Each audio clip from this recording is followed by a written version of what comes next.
매일 말씀 10분 강론 연중 29주간 목요일입니다. 루카복음 12장 49절에서 53절입니다. 그때에 예수님께서 제자들에게 말씀하셨다. 나는 세상에 불을 지르러 왔다. 그 불이 이미 타올랐으면 얼마나 좋으랴. 내가 받아야 할 세례가 있다. 이 일이 다 이루어질 때까지 내가 얼마나 짓눌릴 것인가. 내가 세상에 평화를 주러 왔다고 생각하느냐? 아니다. 내가 너희에게 말한다. 오히려 분열을 일으키러 왔다. 이제부터는 한 집안에 5 식구가 서로 갈라져 세 사람이 두 사람에게 맞서고 두 사람이 세 사람에게 맞설 것이다. 아버지가 아들에게, 아들이 아버지에게, 어머니가 딸에게, 딸이 어머니에게, 시어머니가 며느리에게, 며느리가 시어머니에게 맞서 갈라지게 될 것이다. 주님의 말씀입니다. 그리스도님 참여합니다. 네, 세상에 불을 지르러 오신 예수님, 방화범은 아니겠죠. 그분이 받아야 할 세례가 있다고 말씀도 하시죠. 불과 세례는 같은 의미의 말입니다. 그래서 불과 세례는 동의어로 볼 수 있는데, 그렇기 때문에 예수님의 불은 십자가 희생의 세례의 의미와 그런 불과 통합니다. 따라서 예수님은 물이든 불이든 안 가리고 바로 당신 순환과 죽음을 통한 정화의 그 불과 물이 흐르고 타올랐다고 말씀하실 수 있죠. 그리고 예수님의 괴로움은 아직도 이루지 못한 세례, 십자가상의 죽음에 대한 세례, 거기에 대해서 괴로워하고 있는 것입니다. 또는 다른 면들은요, 계속 이번 주 어제 그제 계속해서 불과 세례는 종말론적인 그런 색깔을 드러냅니다. 예언서에서도 불은 정화와 또는 완결할 하느님 마지막 심판에 대한 징표죠. 종말 심판을 너무 여러분 두려워하지만 말 자체는 두려운데 사실인데요. 그 내용을 가만히 보면 그렇지 않습니다. 지난번 등불도 긍정적으로 보라고 그랬죠.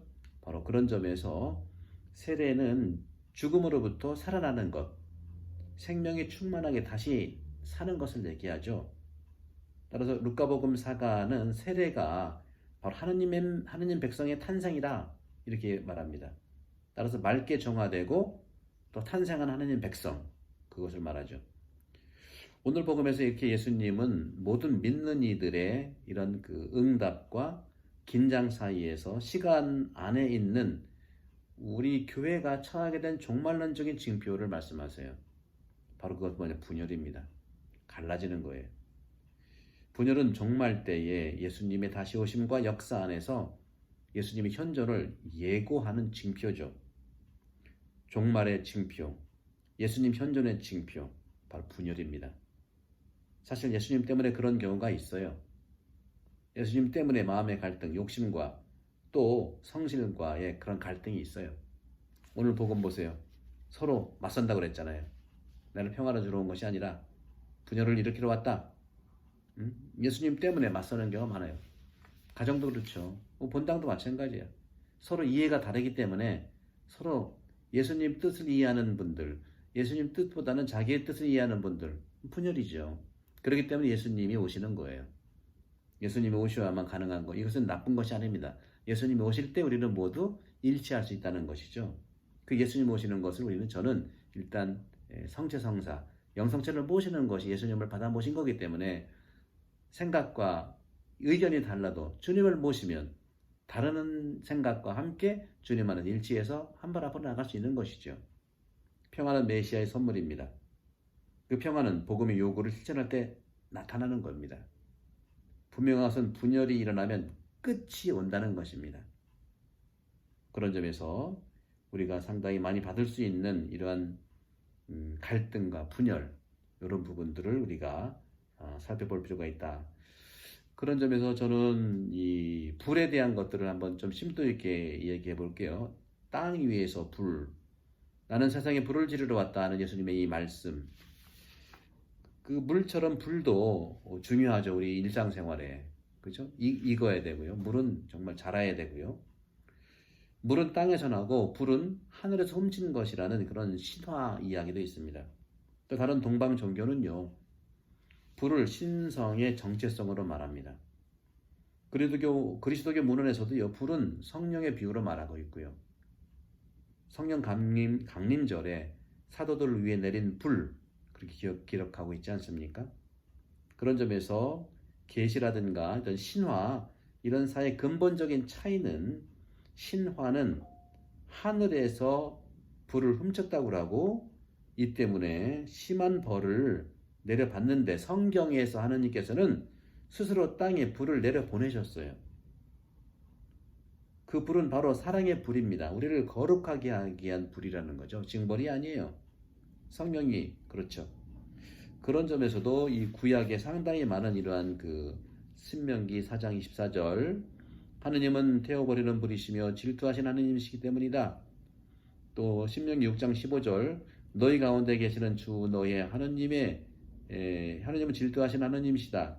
주 너희의 하느님의 진노가 너희를 거슬러 타올라 너희를 저 땅에서 멸망시키는 일이 없게 하리라.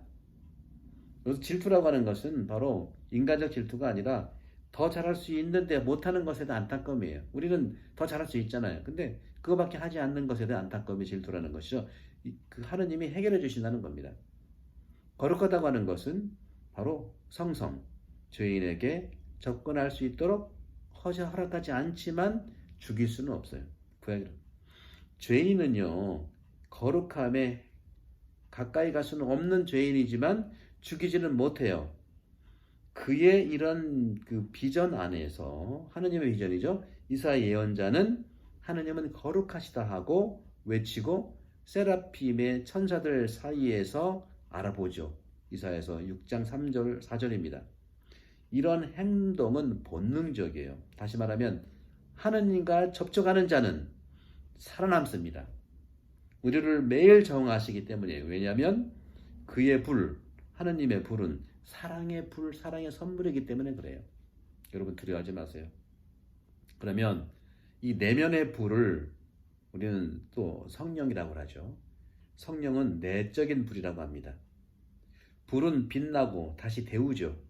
마치 성령께서 우리 정신을 비추고 그분 위로와 함께 마음을 따뜻하게 하는 것처럼 데우는 거예요. 따라 영성 신비가들은요, 그들의 빛나는 마음과 정신만이 내면의 불로 바라보는 것이다. 그렇죠. 우리 모두는 신앙생활이 바로 이 빛을 힘있게 발할 수 있도록 가르치고 행동하고 그런 것을 요구하시는 양심의 빛을 다 가지고 있는 겁니다. 양심의 빛이야말로 성령의 내면의 불이에요.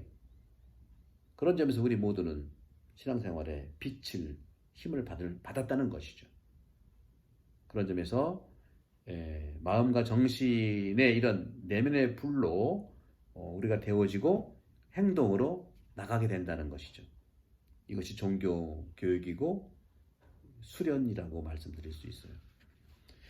그런 점에서 우리는 여러분들 이렇게 우리가 살아가면서 한 가지 이제 예화를 말씀드리면 경험인데요. 오스트리아 출신 남아프리카 선교사가 한 분 계셨어요. 그 선교사는 신학생들에게 윤리를 가르치는 그런 학교, 윤리를 가르치는 학교에서 피그미족은 좀 작은 사람들 아니겠어요? 피그미족 노인 할머니를 예를 들어서 소개했답니다. 학생들 앞에서는 윤리적인 질문들이 쭉 이렇게 쏟아져 나왔어요. 그런데 피그미족 할머니를 한 대 모셔서 신학생들과 함께 대화를 하는데 그 신학생들은 윤리적인 기준을 질문했지만 그 피그미족의 할머니는요, 모두들에게 이렇게 대답을 잘했어요. 왜냐하면 마음이 암시한 것들을 말했기 때문이에요. 그분이 어떻게 신학교에 다닌 것도 아니고 논리적인 것을 배운 것도 아니고 신학을 배운 것도 아닌데 신학생들은 그런 윤리적이고 훈련을 받았으니까 논리적인 것을 질문을 했지만 이 할머니는 바로 마음이 움직이는 대로 얘기한 거예요. 이게 뭐겠습니까? 성령입니다. 영의 내적인 불 스스로 자발적으로 움직이는 느낌을 던진 거예요. 여러분들. 감정, 그러니까 그 어떤 불편한 감정도 나중에 말씀드리겠습니다만 칠죄종이라든가 또 질투라든가 허영이라든가 분노라든가 뭘 이해하지 못한 이런 것을 움직이는 마음이 아니라 정말 영의 내적인 불이 스스로 자발적으로 움직이는 느낌, 이걸 던졌다는 것이죠. 이러한 영의 흐름이 우리 공동체의 조건 요소들에게 불을 지피게 합니다. 용기를 주는 거죠. 그렇기 때문에 하느님은 늘 우리의 새 마음, 우리의 새 정신을 비추기 위해서 불을 켜주시고 그것을 준비하도록 우리는 불리움을 받았다는 것입니다. 오늘도 성령과 함께하는 날이 되기를 기도합니다. 여러분 양심의 불, 성령께서 여러분들을 치유하시고 여러분이 이해 못했던 것이 있다면 이해할 수 있도록 저도 기도하고 돕겠습니다. 성부와 성자 성령께서 여러분 모두에게 감사합니다.